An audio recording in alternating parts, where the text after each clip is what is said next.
سلام به همه دوستان. توی این ویدیو میخوام بهتون آموزش بدم که چجوری پس زمینه گوگل کرومتون رو عوض کنید.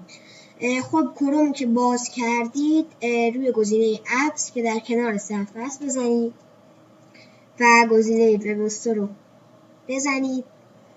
در اینجا وارد این صفحه میشید که شما طرحهای زمینه رو انتخاب کنید. در اینجا میبینید که طرحهای پس زمینه برای شما باز شد.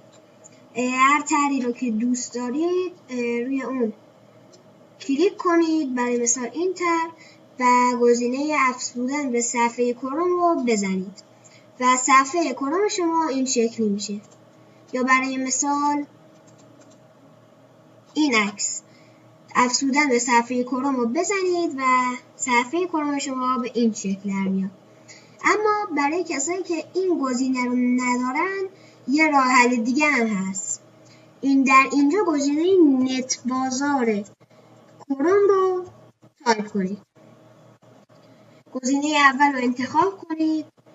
در اینجا همون کارهای قبلی رو ادامه بدید. طرحهای زمینه رو انتخاب کنید. هر عکس و پوستری رو که دوست دارید انتخاب کنید و اونو به صفحه کرومتون وارد کنید. امیدوارم که از این ویدیو لذت برده باشید.